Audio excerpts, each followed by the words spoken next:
Bien.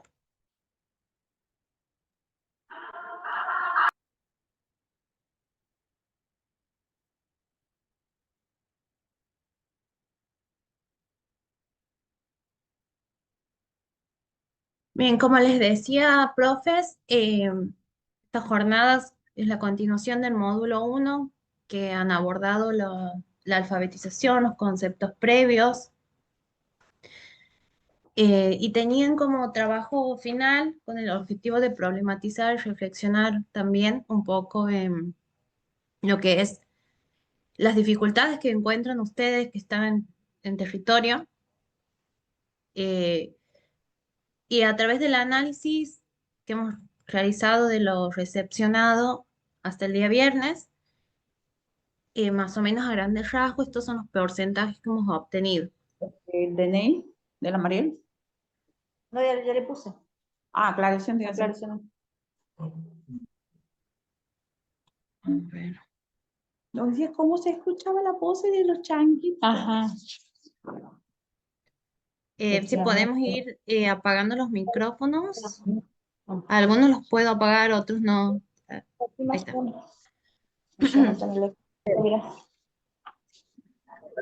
Tiene el chavo para la dos. Bien. Pero en el 9, en el acto. Coronel Pereira. ¿Cuándo vas a entrenar la bota? Yo quiero ir cuando estrene. Bien. Los porcentajes que se han obtenido de los trabajos que ustedes han realizado, podemos ver que es un buen porcentaje, casi un tercio. De las dificultades que encuentran, lo hemos denominado como contextos familiares. Aquí se engloba primero la falta de acompañamiento familiar, que han hecho mucha énfasis en eso. También en los aspectos socioeconómicos que los rodean a los niños y que rodean también el contexto áulico. Entraría aquí también los cambios de roles en esta sociedad, que ahora ha cambiado la perspectiva de la escuela, ya no es vista como un lugar de aprendizaje, un espacio de aprendizaje, sino que como un hogar o un lugar donde más de socialización que de relacionado al aprendizaje.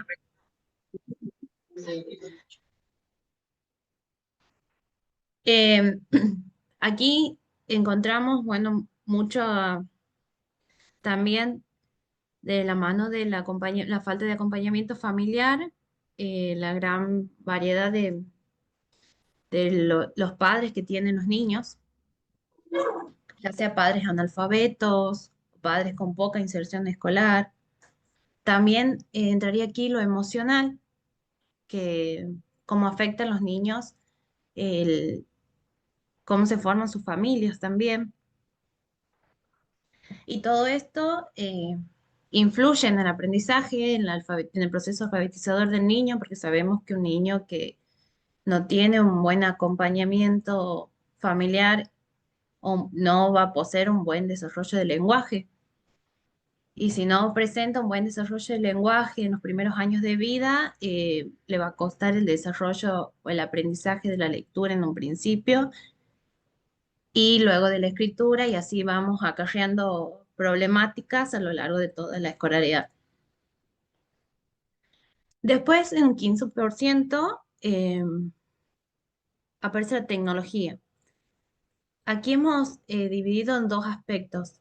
Primero, la tecnología, como la invasión de pantallas, la sobreestimulación de pantallas de los niños a los que están expuestos todos los días. Aquí también nos parece importante resaltar el poco nivel de concentración que tienen los niños al estar tan estimulados todo el día con las pantallas, o el hacer foco en una sola cosa para la lectura, por ejemplo, es más complicado ahora porque los niños vienen con otro chip, porque se crían nacen en esta área digital ya.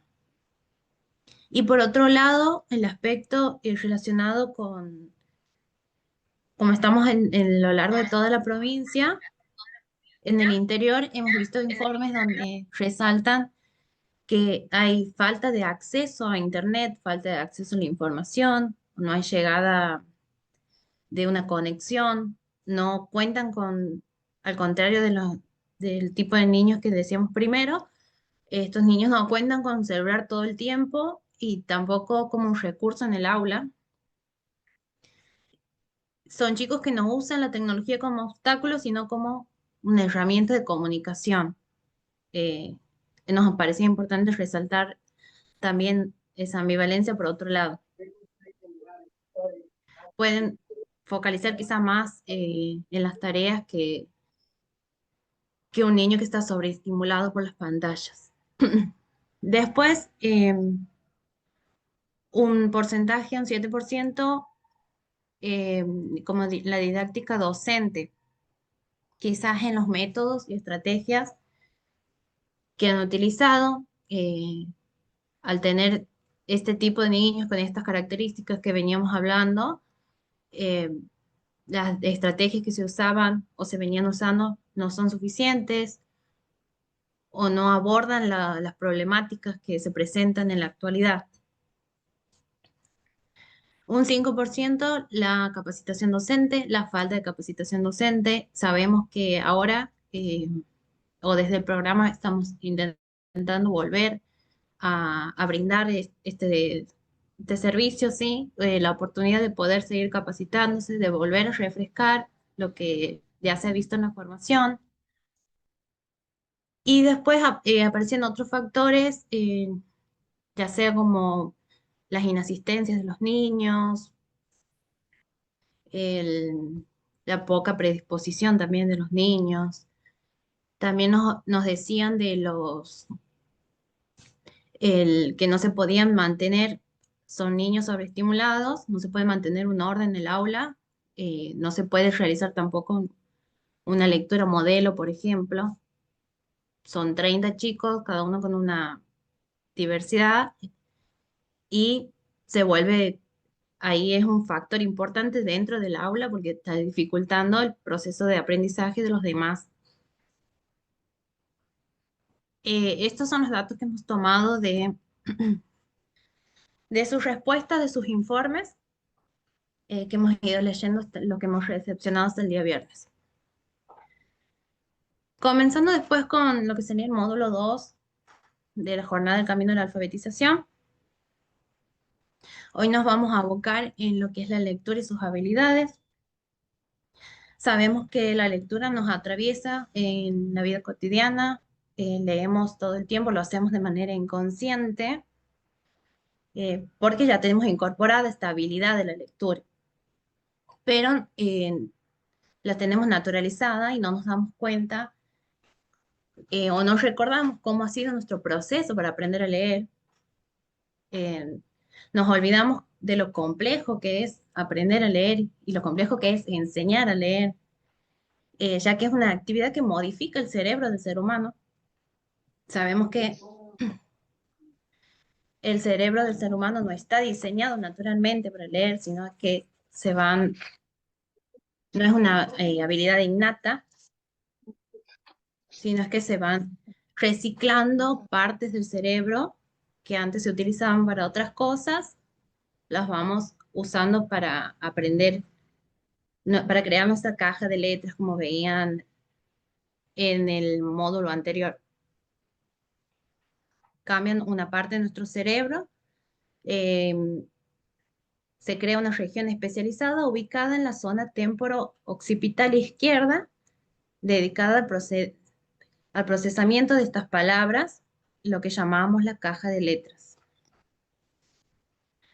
También sabemos que el dominio del lenguaje oral en los primeros años de vida del ser humano, primeros años de vida del niño, y el trabajo que se da a este lenguaje oral, al vocabulario, a la fonología, a la sintaxis, va a ser determinante y también va a permitir llegar a un lenguaje escrito. Es muy difícil que se aprenda a escribir si no se sabe leer, no se sabe decodificar sonidos, no se sabe reconocer palabras. de manera fluida. Por eso es que vemos que esta diferencia, también el impacto socioeconómico o el impacto o el contexto familiar, cómo influye en el proceso de aprendizaje de la lectura. Vemos ahí la deficiencia o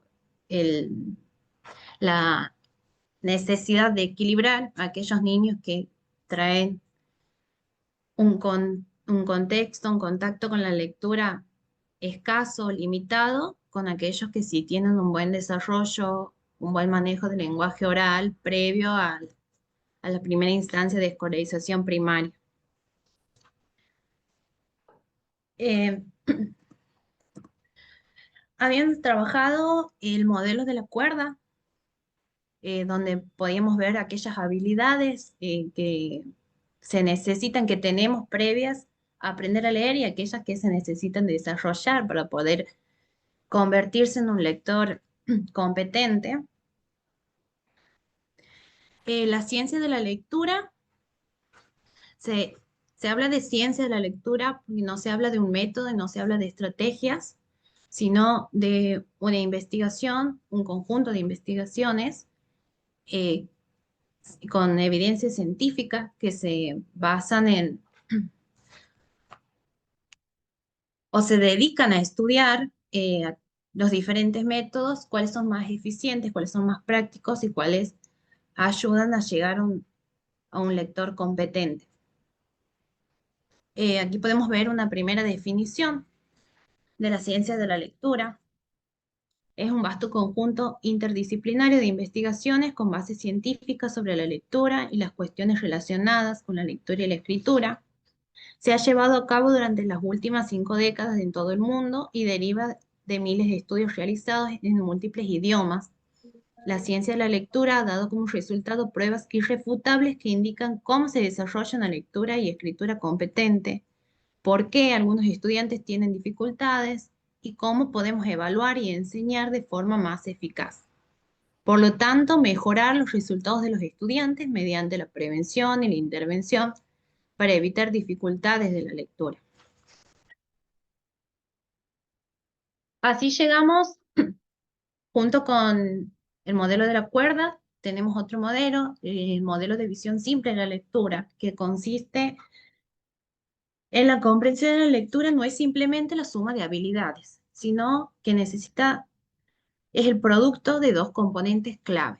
Por un lado, el reconocimiento de palabras y la comprensión del lenguaje.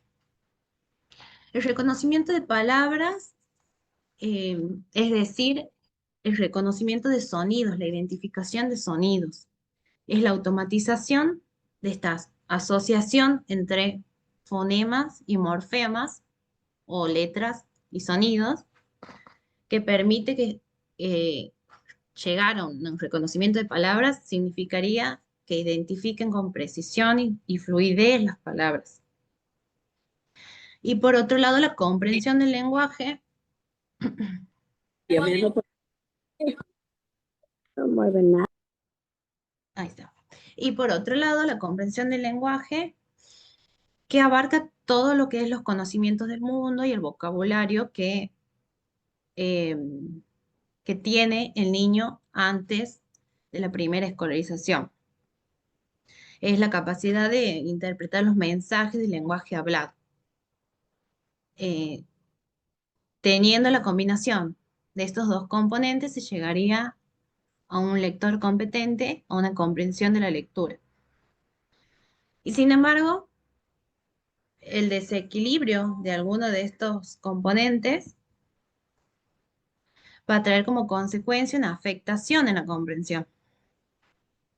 Así podemos ver, por ejemplo, estos autores lo que hacen es, de acuerdo al modelo de visión simple de la lectura, van a clasificar en 4 tipos de lectores. Están delimitados con colores. Podemos entender que un lector competente es aquel lector que domina el reconocimiento, domina los dos componentes, el reconocimiento de las palabras y la comprensión del lenguaje. Después, en un segundo nivel, los lectores que dominan la comprensión del lenguaje, pero presentan dificultades en el reconocimiento de palabras. Aquí podrían entrar niños donde el vocabulario quizás no es tan amplio, no es tan rico, y desconocer términos va a influir en la comprensión del texto que se está leyendo, por ejemplo. Un tercer nivel, los lectores que dominan el reconocimiento de palabras, es decir, quizás leen palabras, eh, puede ser que las lean silabeando, por ejemplo, y el que el cerebro esté ocupado en reconocer palabras, en ir decodificando por sílabas, no va a llegar a comprender lo que está leyendo. Aquí va a faltar el componente de la comprensión debido a que no está muy desarrollado el reconocimiento. No está fluido, no está automático. Y por último, aquellos estudiantes que no presentan, que presentan dificultades en ambas. Si no se lee fluidamente, no se llega a la comprensión. Y por lo tanto, no es un lector competente si no logra combinar ninguno de los dos componentes. De acuerdo a estos estudios, estos dos modelos que nombrábamos, tanto el modelo de la cuerda como el modelo de visión simple de lectura, el, el estudio determina en 5 habilidades de la lectura que son fundamentales para el aprendizaje. Aquí vamos a hablar de la conciencia fonémica o conciencia fonológica, la instrucción fonética o principio alfabético, la fluidez lectora, el vocabulario y la comprensión textual. En primer lugar, la conciencia fonémica o conciencia fonológica, o los pequeños sonidos de las palabras. La conciencia fonológica es básicamente la capacidad de identificar, reconocer y manipular los sonidos o los fonemas que corresponden a los morfemas o las letras. La instrucción en la conciencia fonémica es la actividad más determinante para el aprendizaje formal de la lectura. Es por esto que se hace foco en enseñar primero con los sonidos, que el lector sea consciente de cómo suena cada letra antes de llegar a la unión de las letras o antes de llegar a la forma gráfica. Este paso sería previo a la presentación de correspondencias entre sonidos y grafemas. Esta parte, la conciencia fonológica, se desarrolla más a profundidad en una jornada que va paralela. eh, las jornadas son rotativas, así que luego, ahora estamos tercer grado con el camino a la alfabetización, luego nos va a tocar con conciencia fonológica y ahí lo vamos a abordar más a fondo. Por el momento, hoy hemos traído una serie de recomendaciones para trabajar la conciencia fonológica, desde cómo empezar a cómo llegar al principio alfabético, comenzar a reconocer las correspondencias gráficas de los sonidos. En primer lugar, se recomienda comenzar gradualmente, iniciar con uno o dos tipos de tareas o manipulaciones para evitar confusiones, enfocarse quizás por un lado primero en las vocales y después en las consonantes más usadas del alfabeto, del idioma, como por ejemplo la M, la N, la S. Esas son las más comunes y más fáciles de identificar. Después la progresión en la dificultad, es decir, comenzar con ejercicios más fáciles, como la identificación, como los que veían en el primer módulo. Ay, ¿estás segura que no se me entiende? Basta.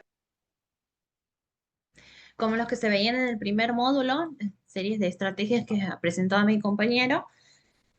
Por ejemplo, empezar primero con la identificación y categorización de fonemas antes de avanzar a los más complejos como la combinación o aislar fonemas. En tercer lugar, considerar la posición de los fonemas va a ser más fácil para el niño reconocer los sonidos iniciales y finales de las palabras que aquellos sonidos que están en una posición intermedia. Por ejemplo, va a ser más fácil reconocer en mesa que la E en mesa. Es para ir acostumbrando a este proceso cognitivo de ir reconociendo y asociando los sonidos con la formación de palabras. En cuarto lugar, la duración de la instrucción y la evaluación previa. Aquí se recomienda que la enseñanza de la conciencia fonológica, la llevada a cabo al aula, sea con rutinas cortas. Y si bien hay alumnos que van a necesitar más instrucción que otros, para esto se recomienda una evaluación previa, es decir, una evaluación diagnóstica, realizar una evaluación al comienzo de año e ir realizando un seguimiento de qué avances se van obteniendo en los niños, en aquellos que les cuesta un poco más y aquellos que van programando bien el alfabeto, la lectura. Y así vamos adecuando qué tipos de ejercicios desarrollar y qué tareas se debe iniciar, qué estrategias voy a utilizar con este grupo, con este otra. Y por último, ya vinculado, llegando a la escritura, la integración con la instrucción fónica. eh, Cuando se comienza la enseñanza formal, se suele comenzar con las formas de la letra, cómo se escribe la letra, y se recomienda aquí agregar la manipulación de las letras a los ejercicios de conciencia fonológica, es decir, luego de la conciencia fonológica. Conectar la habilidad de la conciencia fonológica con el principio alfabético. La articulación esta consiste en pedir a los niños que después de manipular los sonidos, escriban las letras que les corresponden y lean palabras que contengan ese sonido, por ejemplo.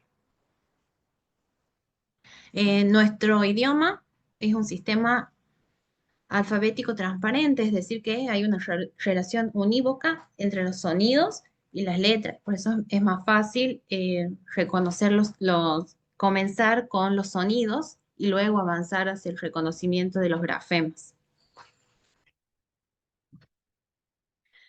Aquí les proponemos algunas actividades, algunas de las que ya hemos venido abordando, tanto en los Ateneos como en el primer módulo de la jornada. Por un lado, la primera consiste en aislamiento de fonemas, consiste en reconocer los sonidos individuales en una palabra. Por ejemplo, ¿cuál es el sonido de la palabra cama? Aquí se recomienda que el docente modelador sea quien marque el sonido en la pronunciación, cama. Si el estudiante puede reconocer el sonido, todo esto manejando un lenguaje oral. Identificar los fonemas consiste en reconocer los mismos sonidos en diferentes palabras.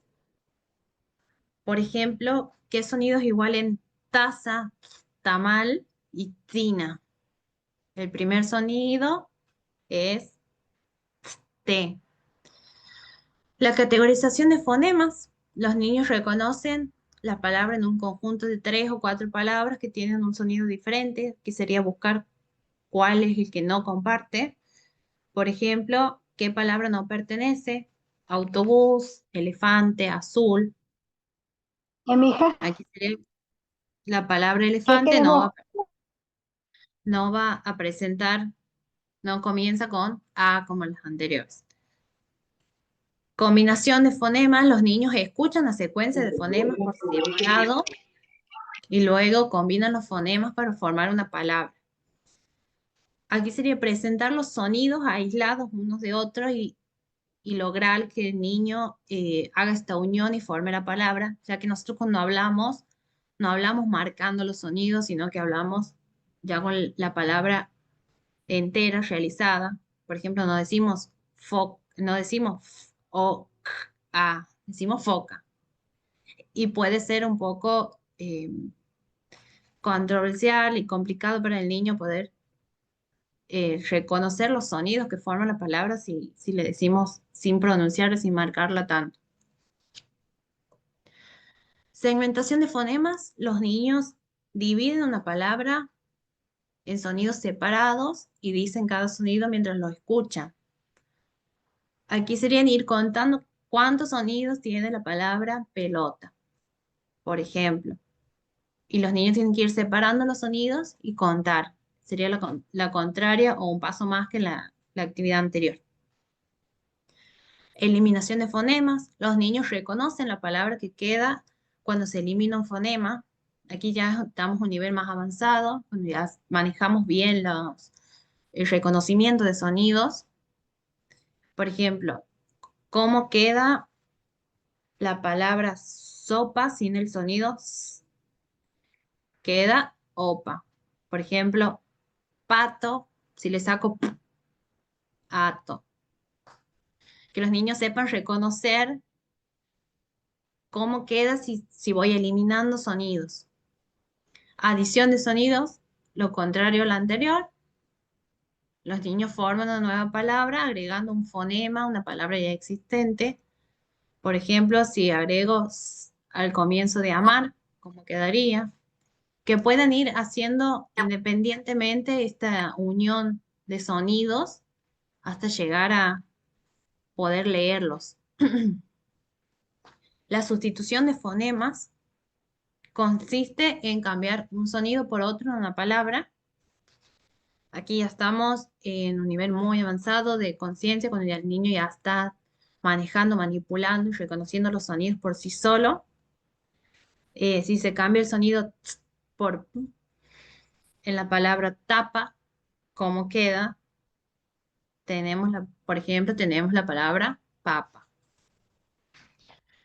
Estas son algunas de las actividades que se sugieren para trabajar la conciencia fonológica en aquellos niños, en este caso en tercer grado, que quizás todavía no tienen una lectura independiente, una lectura fluida. La segunda habilidad que se propone a trabajar es la instrucción fonética o el principio alfabético, que se trata del arte de conectar letras y sonidos.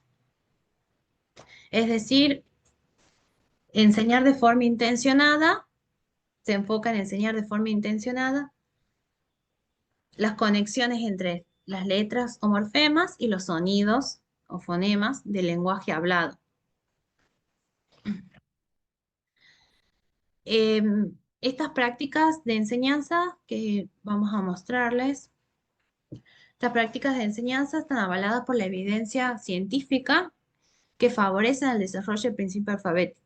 Una vez que el niño ya ha generado esa conciencia fonológica, ese reconocimiento de sonidos, se recomienda empezar, aquí vamos de manera gradual, de menor a mayor, con estas estrategias.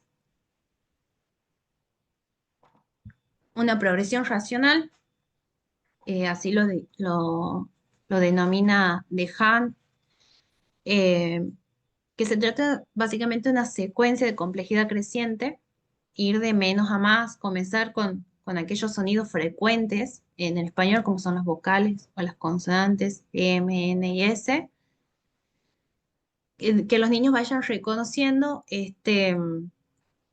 los sonidos A corresponde a esta forma, también cuáles son las tipografías, cómo se escribe en minúscula, cómo se escribe en mayúscula, cómo se escribe en cursiva, el mismo sonido.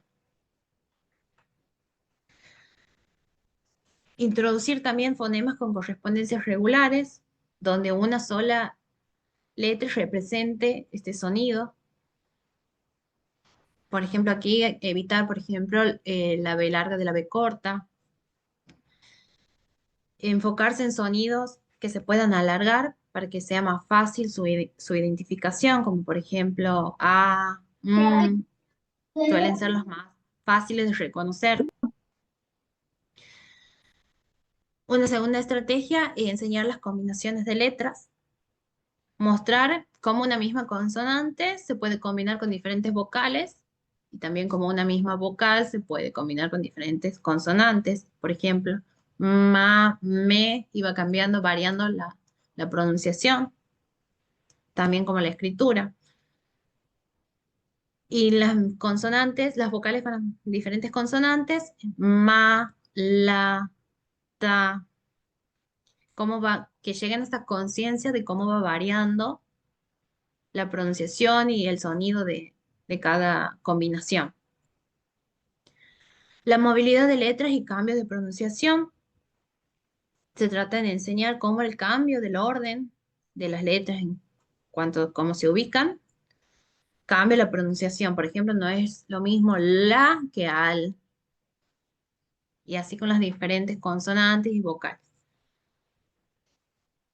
Correspondencia espacio-temporal. Aquí se trata de ubicar en el espacio, que los niños se ubiquen, puedan identificar el espacio que ellos ven en el pizarrón al cuaderno. Se podría comenzar graficando una especie de lo que sería su hoja del cuaderno y enseñar que se lee y se escribe de izquierda a derecha. Mostrarles que esta es la manera en que tienen que dirigir su escritura, que suele ser el error más común que más se presenta, que escriben para el otro lado, que hacen letras para el otro lado. Aquí viene ligado a esto la discriminación entre letras similares, enseñar cómo varía la pronunciación y el trazado en, por ejemplo, en las letras, en la B y en la D en imprenta, cuál va en dirección a la derecha, cuál va en dirección a la izquierda y cómo cambia la pronunciación, cómo cambia el fonema ahí. Lo mismo con la P y la Q. Facilitar la discriminación de los diferentes sonidos y las diferentes formas de representación. La enseñanza de dígrafos, tratarlos como una unidad inseparable. 089 487.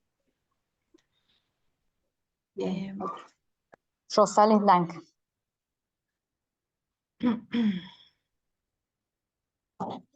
Bien.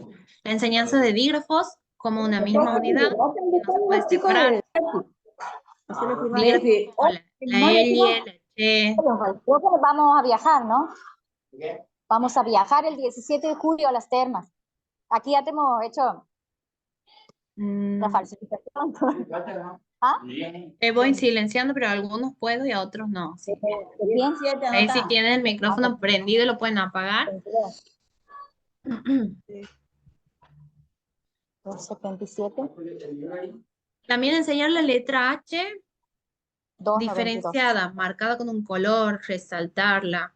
Diferenciar también como las palabras que comienzan con la letra H, sin embargo, no tienen un sonido, pero se escriben de esa manera. Aquí estamos también apoyando a futuro a una conciencia en la ortografía, en la manera de escribir. Ya te hemos hecho. La utilización de la utilización de palabras recurrentes.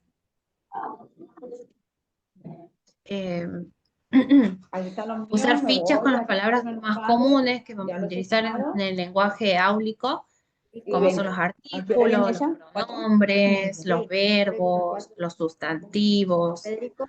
Aquí se podrían utilizar fichas para ir mostrando o que ellos vayan manipulando también 034, ¿ya palabras está? 409. y ya vayan reconociendo en cómo se escriben estas 49, palabras que son frecuentes y que las van a manipular siempre. No joder. Ajá, eso. A los changuitos los puedes joder. Nosotras no. 409. Ahí está. 615. Sí, pueden apagar los micrófonos, ¿Quién por falta ahora? favor. Orocito Fernández, José Fernández. Ahí está.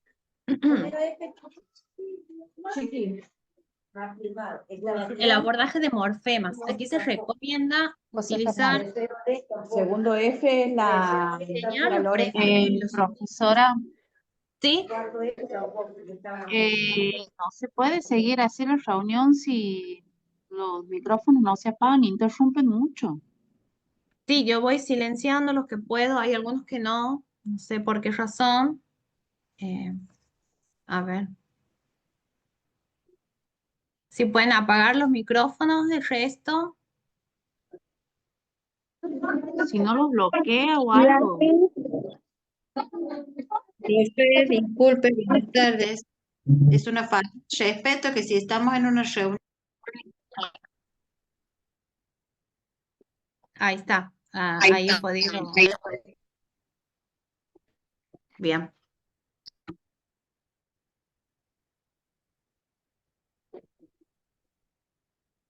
Eh,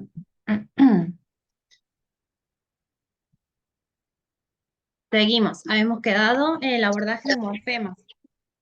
Se recomienda enseñar los prefijos y los sufijos, es decir, aquellos morfemas que comienzan las palabras y que terminan las palabras, y mostrar cómo cambia el significado. Por ejemplo, en prejuicio, y no es lo mismo que juicio.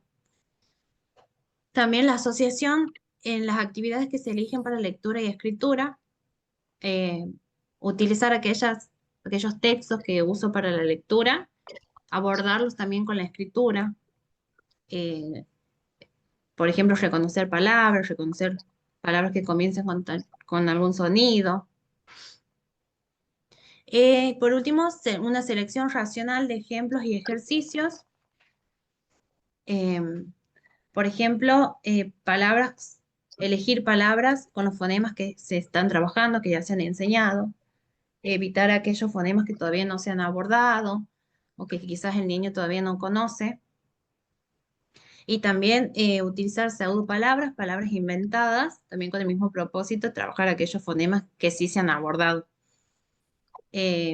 Identificar el dominio de las relaciones, el sonido, grafema.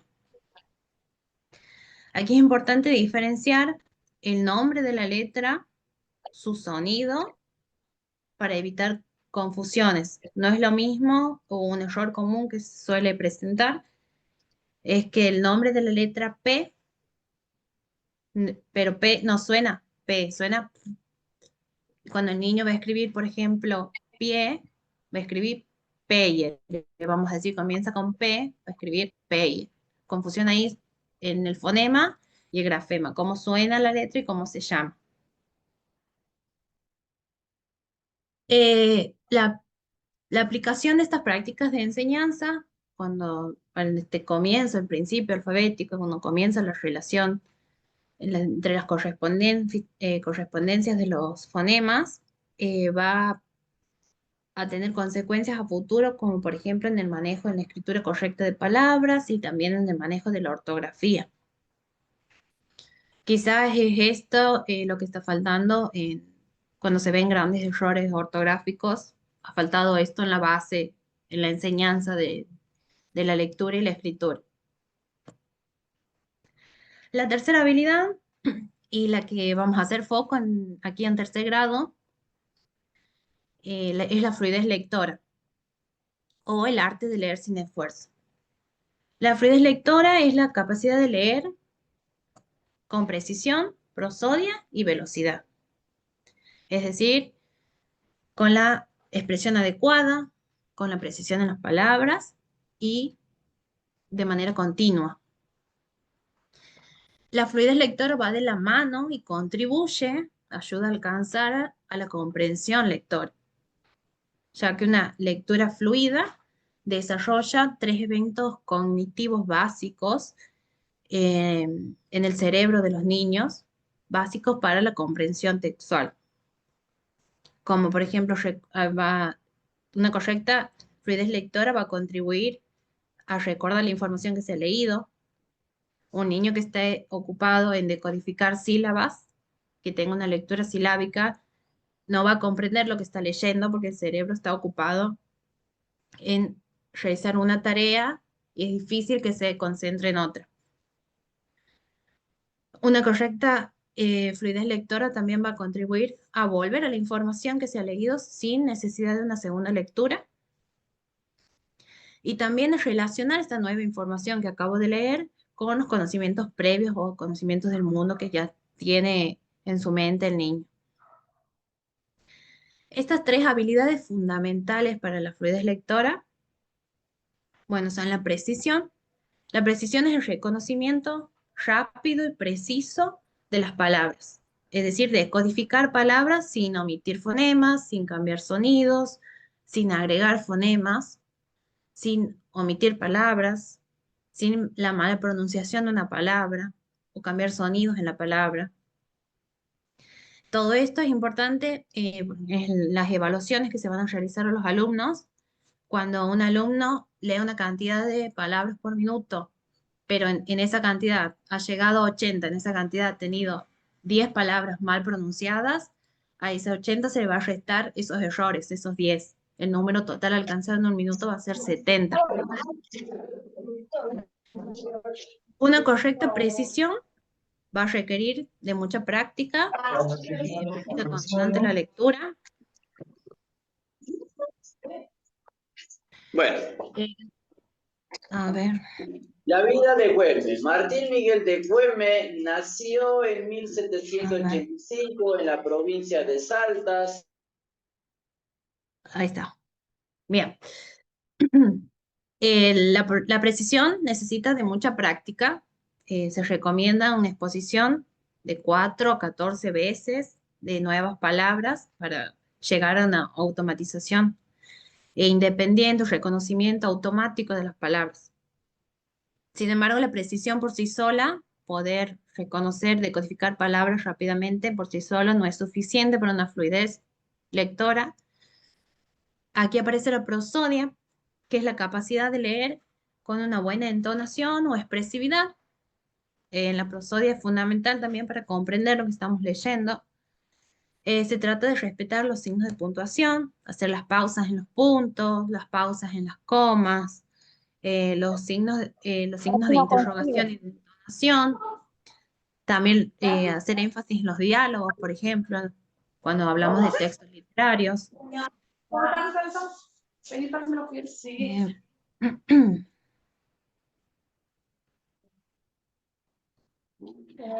La velocidad, esta capacidad para la fluidez lectora, se trata básicamente en la cantidad de palabras leídas por el niño en un minuto. Esta cantidad de palabras se va a determinar de acuerdo a una tabla.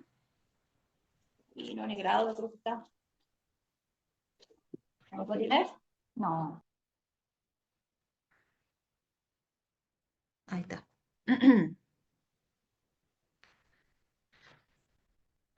Esta cantidad de palabras la vamos a manejar de acuerdo a una tabla. La tabla que estamos usando en la provincia es la tabla de Rufino Pearson, quien se dedica a la investigación de las dificultades del lenguaje, de la lectura y la escritura. Lo que tiene en particular esta tabla que considera aquellas dificultades en los niños, aquellas dificultades en la pronunciación, aquellas es un poco más real que las que utilizan otros países y también otras provincias. Esto sería la cantidad de palabras estimada que un niño en primer grado, por ejemplo, debería leer en un minuto para alcanzar un nivel básico, estándar, un nivel estándar avanzado. Más de 50 palabras sería un nivel avanzado, por ejemplo, en primer grado. En tercer grado nos vamos a manejar con entre 60 a 80 palabras para alcanzar un nivel estándar de la lectura. Menor a esto ya sería un nivel básico, debajo del básico o un lector incipiente, que es aquellos lectores que no pueden decodificar palabras, que recién están empezando con el proceso alfabetizador. Y más de 80, un nivel avanzado en la lectura, esperado para la edad y el curso educativo que está cursando el niño. Todo esto se los vamos a enviar igualmente y la tabla esta es la que vamos a usar en las evaluaciones de fluidez y comprensión lectora que van a ser próximas. Algunas prácticas o estrategias fundamentales para alcanzar la fluidez en la lectura. Hemos seleccionado algunas. Por ejemplo, la lectura repetida, que se trata de leer pasajes que los estudiantes lean en voz alta muchas veces mientras van recibiendo una retroalimentación, un monitoreo del docente. Por ejemplo, haciendo énfasis en la prosodia de algunas palabras o en la precisión o en la pronunciación de algunas palabras. Es necesaria aquí la retroalimentación, el feedback con el docente. Esto va a ayudar al reconocimiento de palabras y la velocidad y la precisión de las mismas. Se recomienda realizar hasta 4 lecturas repetidas para alcanzar un buen nivel de fluidez. Es difícil que a primera vista, al haber palabras desconocidas o palabras poco manejables en el vocabulario de los niños, se pueda lograr una pronunciación correcta.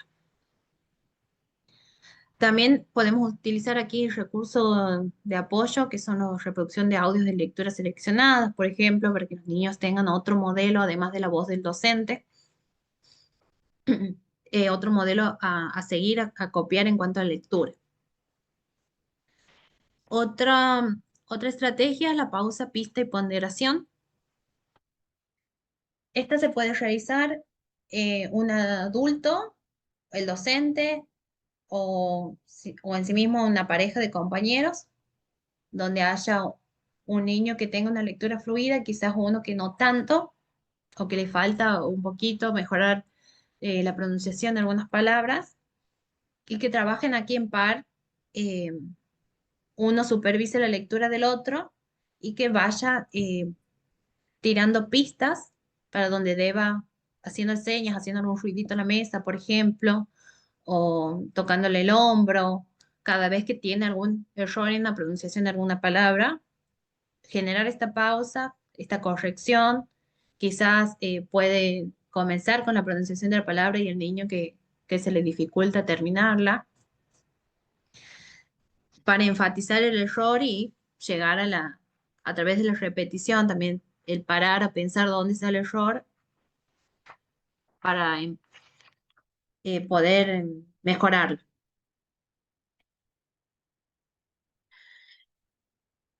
El lectómetro, por ejemplo, es otra estrategia muy utilizada.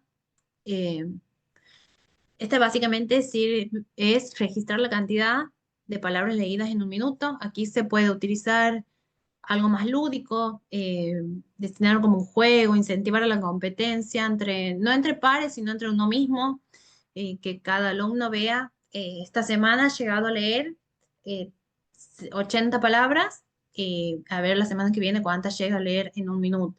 Ir controlando el avance, que cada uno quiera ir avanzando, quiere ir superándose el número que alcanza.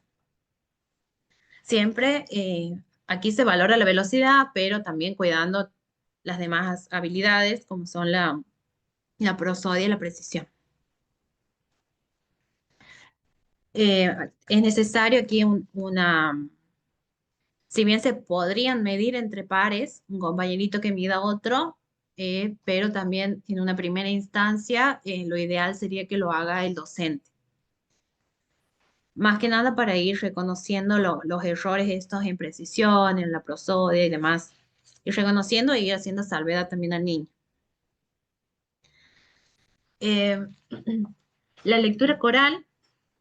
Aquí volvemos a la lectura modelo del docente, cuidando siempre la entonación y el fraseo adecuado.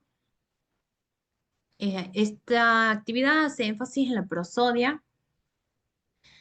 Sería que el docente lea un fragmento del texto haciendo énfasis en los diálogos o haciendo énfasis en los signos de exclamación, y los niños, a modo de coro, vayan repitiendo lo que se va leyendo.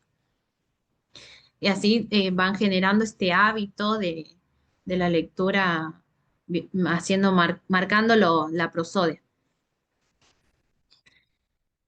Y por último, el teatro de lectores. Como sabemos, el género dramático de la literatura se caracteriza por esto, por utilizar de la expresividad para la actuación. Consiste en, por ejemplo, trabajar un cuento que se haya leído, hacerlo en modo de teatro, que sea el docente quien coordine la lectura y la lectura, por ejemplo, le dé la voz del narrador a un alumno, la voz de un personaje a otro alumno, la voz del otro personaje a otro alumno, y mientras el docente va coordinando los turnos de lectura de cada uno y también salvando esto, hacerlo con la entonación adecuada, con la expresividad adecuada. O se podría leer también un texto teatral. La poesía también es un género, un recurso muy bueno para trabajar la expresividad, la prosodia.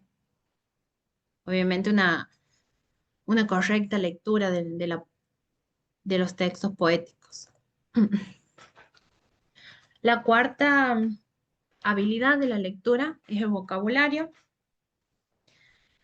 Cuando hablamos de vocabulario, no solo nos referimos a la cantidad de palabras que tienen interiorizadas los niños, sino en qué profundidad de comprensión tienen en cuanto a los significados de esas palabras y la rapidez en que recuperan el significado.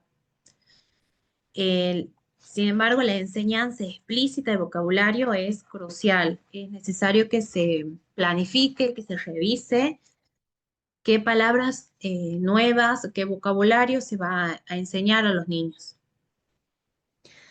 Si bien por parte de la lectura independiente o del propio contexto en que se mueven, los niños tienen su vocabulario interiorizado, ya sea con palabras comunes, palabras que usen todos los días, también palabras propias del dialecto que manejan en la zona en que viven.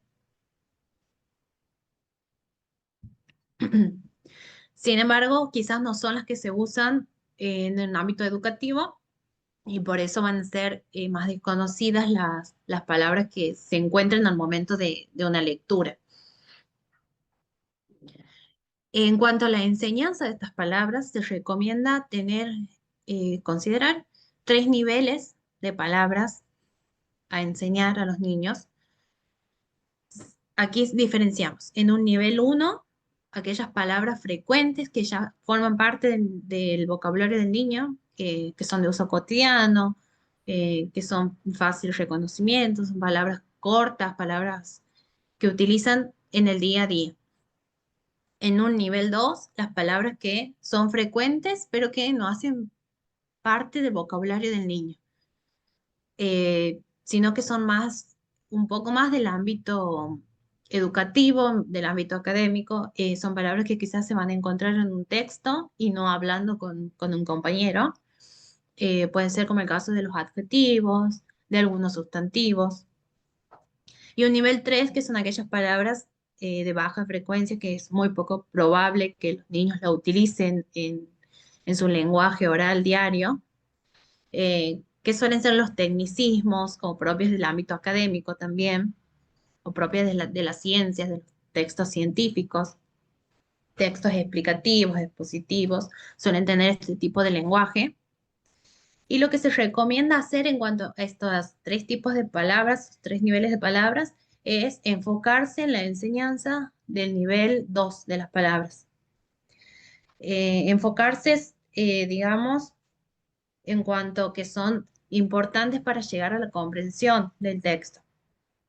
Y solamente llegar al nivel 3 si aquella palabra que está en el texto presente es desconocida, pero es muy importante para poder comprender el texto en su totalidad. Aquí sería importante preguntarnos al momento de pensar una actividad o pensar una estrategia para la enseñanza de vocabulario o cuando voy a llevar un texto al aula, preguntar, ¿las palabras que contiene son desconocidas por los alumnos? ¿Es una palabra frecuente y es útil para comprender este texto y otros textos? ¿Se puede explicar? ¿Puedo explicar su significado con alguna analogía en un contexto habitual de ellos para que lo puedan entender el significado? Si no es así, es una palabra de nivel 3, es un significado muy complejo para los niños y el niño se va a ocupar en determinar el significado de esa palabra y no prestar atención a la comprensión del lenguaje, de la comprensión del texto en general. Por eso es evitar ese uso de palabras para que use la actividad mental solamente para la comprensión del texto que está leyendo. Algunas estrategias para la enseñanza del vocabulario. Se, se propone enseñar palabras específicas antes de la lectura, es decir, una actividad previa a la lectura, abordar la bibliografía desconocida por los alumnos previo a la lectura, para que luego también vamos a generar atención al momento de la lectura. El niño va a estar pensando dónde está esta palabra que acabo de aprender. También una instrucción extendida, es decir, proporcionar espacios de interacción. Esta palabra significa tal cosa, y la puedo usar en diferentes contextos. Voy a, también a brindar ejemplos de diferentes contextos para ayudar a la comprensión de los niños, en especie de analogía también. También se propone no abandonar los recursos clásicos como el diccionario, enseñar el manejo del diccionario o, bueno, también buscar los significados en Internet, por ejemplo. Pero así como utilizo el significado, reconozco el significado, lo obtengo, llevarlo a un ejemplo cotidiano también que pueda abordarlo en otro contexto. Incluir oraciones con ejemplos. Es importante aquí el contexto y también algunas palabras cómo varían. En un contexto significan una cosa, en otro contexto significan otra. Y hemos elegido aquí el modelo Fryer para trabajar el vocabulario de una manera un poco más didáctica. Por ejemplo, la palabra hembra, en una casilla pondría la definición, en otra casilla las características de la palabra hembra, en otra casilla ejemplos de la palabra hembra, y en la otra casilla palabras que no son ejemplos, es decir, antónimos. También trabajar los sinónimos y los antónimos para ayudar a la interpretación y la comprensión de algunos significados. Y también, como habíamos visto anteriormente, utilizar los prefijos y los sufijos, explicar cómo hay palabras que agregando prefijos, morfemas, en el comienzo de la palabra, varían su significado. Por ejemplo, orden, o también para trabajar las familias de palabras, con los sufijos, por ejemplo, deporte, deportista. También para trabajar los verbos, cómo van variando los verbos, los gerundios. Amar, amando, amado. Ahí ya trabajaríamos afijos, como agregando afijos, variando el afijo. Y también con los sustantivos, para trabajar la conciencia morfológica, es decir, cómo varía morfológicamente en género y número, algunas palabras que agregan a, agregan o algunos que agregan tris, por ejemplo, actor, actriz. Que los niños vayan generando aquí esta conciencia de que cómo al variar la forma en la palabra, la estructura de la palabra, también varía el significado. A veces desde una misma raíz, como pasa con la familia de palabras, con los verbos, por ejemplo. Aquí hay una recomendación importante. Desde el Instituto Nacional de Lenguaje de Estados Unidos se recomienda enseñar un número limitado de palabras por semana, entre 8 a 10, para no sobrecargar el sistema cognitivo de los niños. Porque es muy probable que no se aprendan verdaderamente y se pierdan los significados.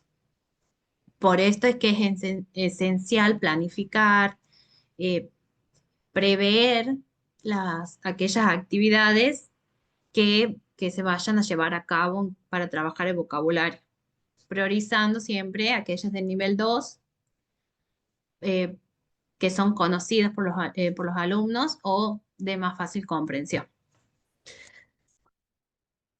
Por último, llegamos a la comprensión lectora. Si bien la comprensión lectora es lo último de las habilidades para la lectura, esta es un conjunto de todas las demás. Para una correcta comprensión lectora necesito una correcta fluidez lectora.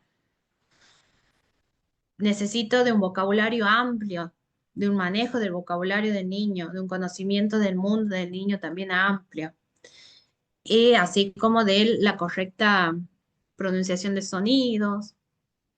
La comprensión lectora va a ser el, el conjunto, la recta final de todas las habilidades anteriores. Eh, Comprender un texto significa interpretarlo, manipularlo, poder hacer inferencias, poder hacer conexiones y poder aplicar lo que comprendo del texto en otros contextos también. Ya que un buen lector mientras lee, piensa, va conectando las ideas, dónde he leído esto antes, de dónde conozco esta palabra, va conectando lo leído con los conocimientos previos y del mundo que posee, del principio de la escolarización y antes de la escolarización. Por eso es muy importante el lenguaje oral o el manejo del lenguaje que tiene el niño desde el contexto familiar y desde el contexto de la educación inicial también. Todo va repercutiendo en cómo va avanzando el niño en la lectura y en la escritura también. Para la comprensión lectora hemos seleccionado algunas estrategias avaladas por la ciencia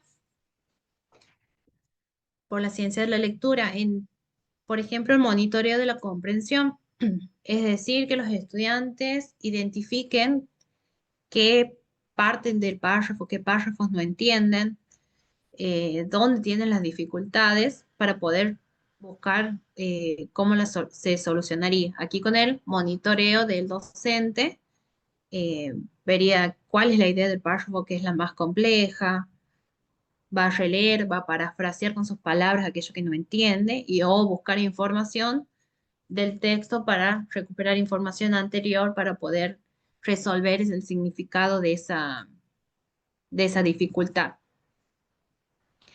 El uso de organizadores gráficos y semánticos, aquí utilizar mapas conceptuales, mapas mentales, que permitan organizar los conceptos, permitan organizar la información, tanto en textos literarios como en otros tipos de textos, como textos expositivos, explicativos, textos de todas las áreas, porque no leemos solamente en lengua, leemos en todas las áreas. Poder ir organizando, que tenga la capacidad de organizar esta información. ¿Cuál es la idea principal? ¿Cuál es la idea secundaria? ¿Qué ideas están siendo redundantes? Y se pueda representar visualmente el contenido de lo que dice el texto. También no abandonar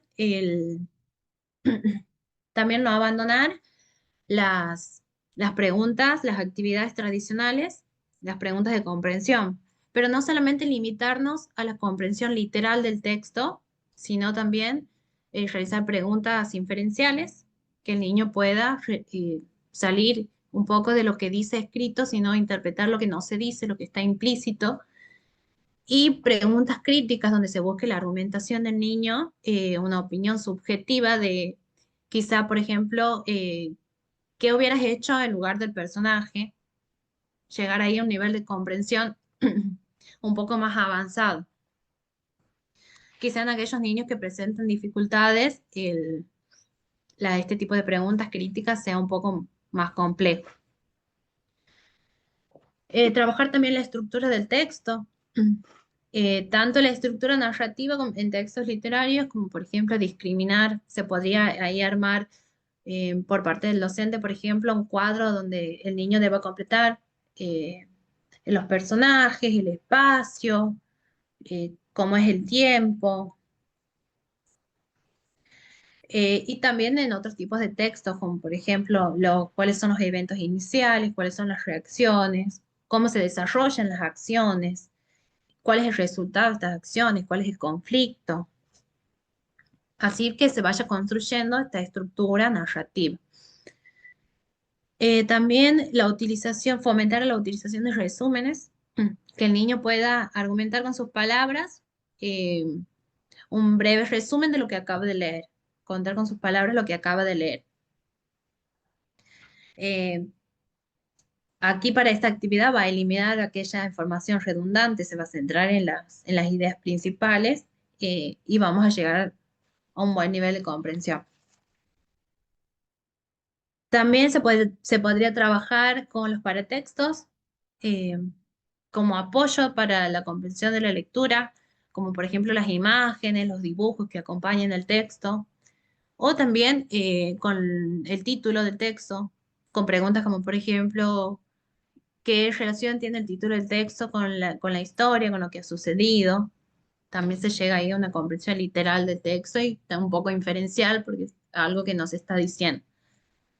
Y la actividad, seguir con las actividades clásicas, las actividades básicas, como por ejemplo el uso de imágenes mentales, las ilustraciones de lo que se ha interpretado, los dibujos de dichos personajes, por ejemplo, porque ayudan a que el lector vaya visualizando aquello que está leyendo.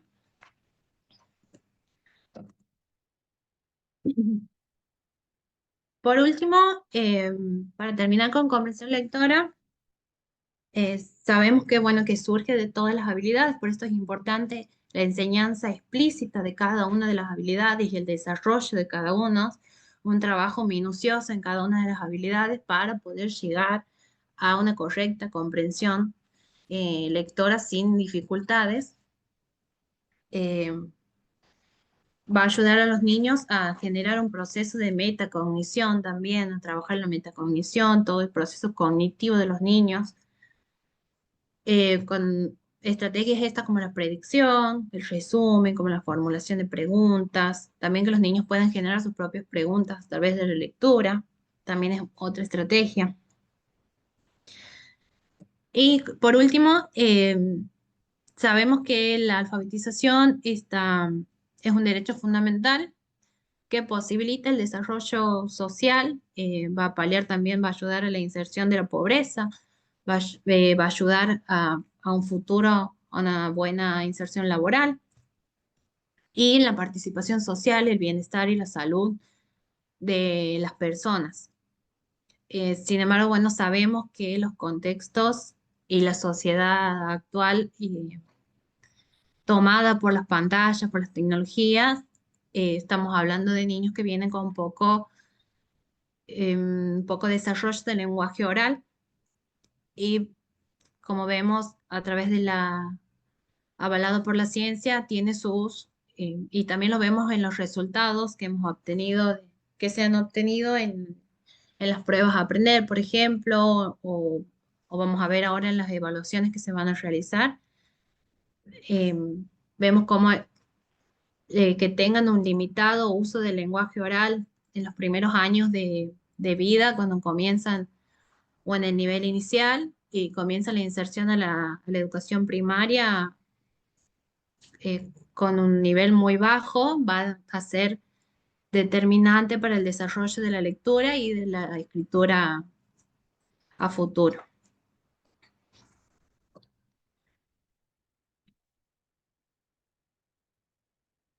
En este módulo no vamos a realizar ningún trabajo. Como les decía al principio, nos vamos a limitar al último módulo a hacer un trabajo final. Así que ya daríamos por terminado. Si quieren realizar consultas, preguntas, recuerden que debe